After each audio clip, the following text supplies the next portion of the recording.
Olá a todos que estão vendo o nosso vídeo. Hoje, nesse vídeo, vamos apresentar um banco de dados desenvolvido utilizando o MongoDB. O nosso objetivo é mostrar como o MongoDB funciona na prática e explicar o armazenamento de dados e realização de consultas. E para tornar o exemplo mais fácil de entender, a gente desenvolveu um sistema de uma loja de jogos. Bom, primeiramente, o que é um banco de dados? Antes da gente falar do MongoDB, é importante a gente entender o que é um banco de dados. Um banco de dados é simplesmente um local onde a gente armazena informações de forma organizada. Por exemplo, uma escola possui informações dos alunos, um hospital dos pacientes e uma loja de seus clientes e seus produtos. Todas essas informações precisam ser armazenadas em algum lugar, e esse lugar é o banco de dados. E o que é o MongoDB? O MongoDB é um tipo de banco de dados, que pertence à categoria do NoSQL. Isso significa que ele funciona de uma forma diferente dos bancos de dados tradicionais. Em vez de utilizar tabelas, linhas e colunas, o MongoDB utiliza documentos. E esses documentos armazenam as informações em um formato parecido com um arquivo JSON, que nós vamos ver o que é um pouco mais para frente. Isso torna o banco mais flexível e permite armazenar várias informações juntas. Um exemplo simples que a gente pode dar é, imagine uma ficha de cadastro. Nessa ficha a gente pode ter nome, idade e cidade. No MongoDB, essa ficha se transforma em um documento. E cada documento representa uma informação armazenada dentro do banco de dados. Em comparando o MongoDB com o banco de dados tradicionais, a gente pode verificar. Nos bancos tradicionais nós temos tabelas. No MongoDB nós temos coleções. Nos bancos tradicionais nós temos linhas. No MongoDB, documentos. E os campos dos documentos funcionam como as colunas. Portanto, a principal diferença é só a forma de organizar os dados. Bom, partindo para a parte de mostrar o nosso banco de dados, depois que você fizer login, você vai parar numa tela como essa aqui. Você já vai ter um cluster criado, só selecionar o plano gratuito e se conectar. Depois você pode vir em Data Explorer. Aqui eu só vou conectar o meu banco, porque eu estou um tempo fora. E aqui nós temos, né, o nosso banco de dados. Eu vou apagar. Para apagar ele, você só precisa digitar o nome e vou criar ele do zero. Então nós vamos criar aqui o nosso banco de dados e aqui é uma das coleções que nós vamos ter. Nós vamos ter clientes, jogos e pedidos. E aqui eu já posso criar uma das primeiras coleções. Aí eu só venho no mais e posso criar as próximas, que são os jogos e os pedidos. Perfeito. Bom, agora a gente pode, né, fazer os documentos de cada coleção, né? Podemos começar pela coleção dos clientes. Bom, na coleção dos clientes, nós armazenamos os dados dos usuários da loja, né? Cada cliente possui informações como nome, idade e cidade. Cada documento representa uma pessoa cadastrada no sistema. Então, nós vamos começar cadastrando alguns clientes, né? Esse é o formato parecido com o JSON que eu havia comentado antes, né? Você coloca desse jeito, com uma vírgula, caso queira colocar mais alguma informação. E nós vamos montando desse jeito a ficha do cliente da nossa loja.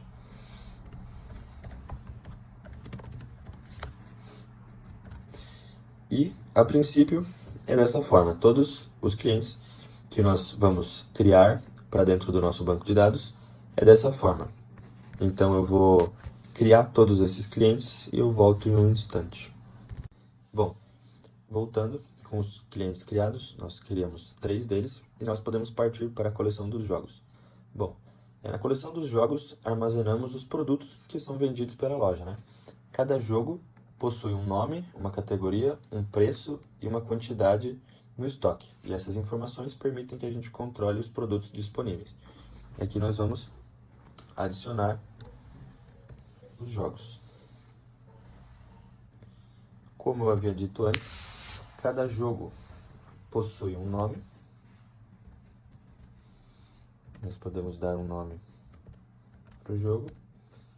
Cada jogo possui uma categoria. Podemos dar uma categoria.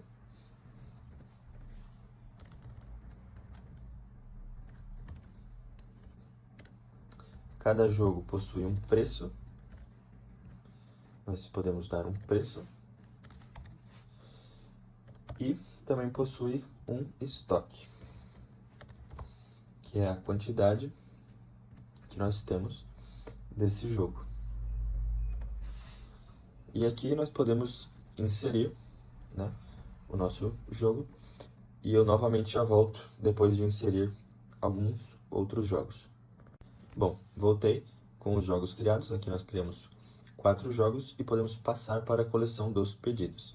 Bom, a coleção dos pedidos é a parte mais interessante do banco, porque ela mostra as principais vantagens do MongoDB, né? Dentro de um único documento, nós podemos armazenar várias informações ao mesmo tempo. Temos o cliente que realizou a compra, os jogos ou o jogo comprado, as informações do pagamento e também o valor total do pedido. E tudo isso fica organizado dentro de um único documento, né? E a gente faz sempre o mesmo processo para a criação desses documentos. Nós vemos aqui, clientes. Aí aqui dentro, nós colocamos os dados dos nossos clientes, né? Nesse caso, só é necessário que coloquemos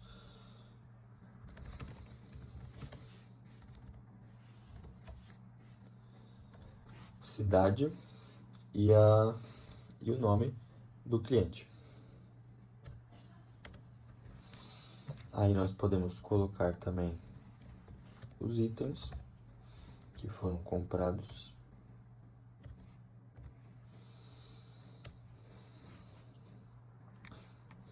Nós temos jogo.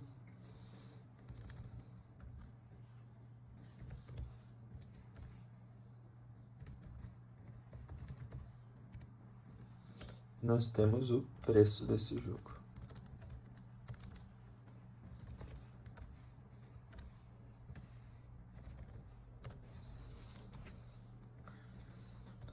E nós podemos adicionar 2 jogos.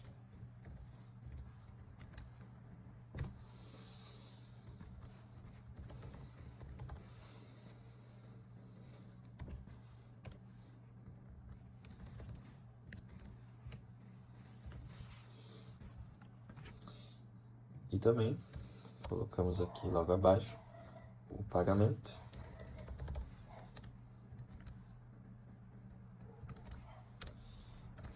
E o tipo do pagamento.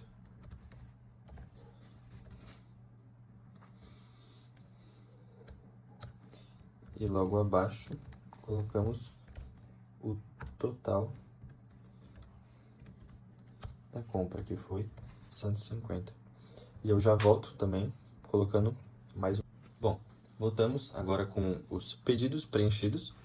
E em resumo, seria basicamente isso, né? Na coleção dos clientes, nós temos uma ficha, por exemplo, desses clientes, como o nome, idade e a cidade. Nos jogos, a mesma coisa. E nos pedidos, nós temos todas as informações dos pedidos, que é o cliente, as informações do cliente, os itens e as informações desses itens, e também informações do pagamento e algumas outras informações adicionais, como, por exemplo, nesse caso, que o pagamento é cartão e são 3 parcelas, e o total. E depois que a gente armazena todos esses dados, nós podemos fazer as consultas, né? Pesquisas em cada uma delas. Nós vamos fazer agora alguns exemplos para mostrar, né? Nos clientes, nós podemos pesquisar, por exemplo, por nome e achar o cliente que possui esse nome. Nós podemos pesquisar por cidade e achar o cliente que está ou que é dessa cidade. Nós podemos pesquisar por idade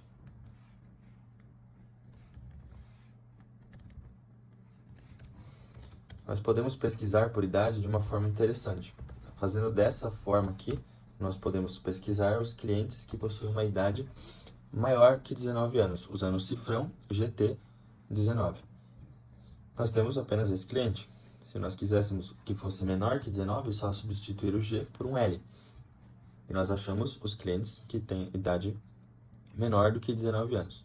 Colocando um E aqui no final, uma vírgula, e duplicando aqui um LTE e uma outra idade, por exemplo, 22, nós vamos pesquisar os clientes que possuem idade maior do que 19 anos e menor do que 22. Nós possuímos 2 clientes que possuem uma idade maior que 19 e menor que 22. Nos jogos, a mesma coisa. Podemos pesquisar por nome. Podemos pesquisar por categoria. Vamos supor que você queira um jogo do tema de RPG, na categoria de RPG. Nós podemos pesquisar da mesma forma que nós pesquisamos a idade nos clientes, nós podemos pesquisar o estoque e o preço também aqui. Além daquela forma de maior ou menor, nós podemos pesquisar por especificamente um jogo que possui estoque de 50 e também o preço. Um preço de 200. Nós temos um jogo com um preço de R$200.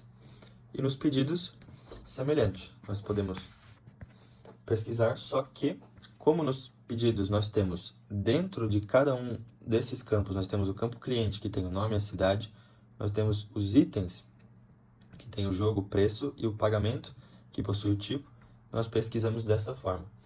Vamos supor que nós queremos saber o pedido, que tem o pagamento no tipo Pix.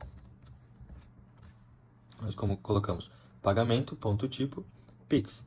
E assim nós achamos o que tem o pagamento com o tipo Pix. Nós podemos também colocar clientes, nome e o nome do cliente.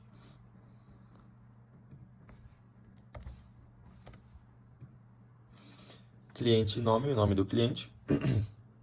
E assim nós vamos achar, né, o pedido que corresponde a esse cliente aqui em específico. E também podemos, assim como fizemos antes, o total. Podemos pesquisar o que possui um total de 150 e nós vamos achar esse pedido aqui. Bom, além das consultas mais simples, a gente também pode fazer algumas consultas um pouco mais complexas. Como, por exemplo, aqui na projeção, nós podemos pesquisar dessa forma para aparecer somente nome e cidade. Nós podemos fazer por meio de ordenação, como por exemplo aqui, onde nós vamos ordenar por preço.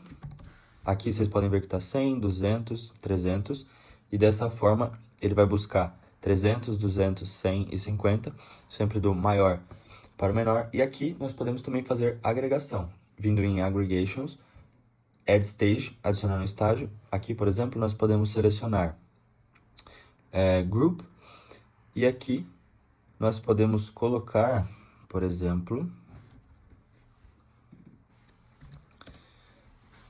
dessa forma aqui.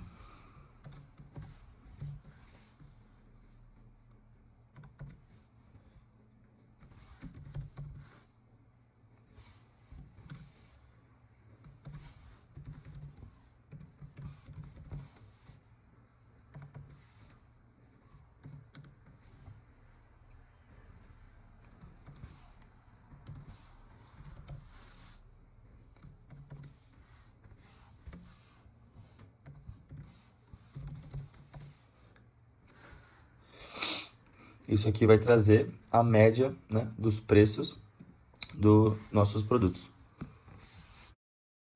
E em resumo, é assim que funciona o MongoDB.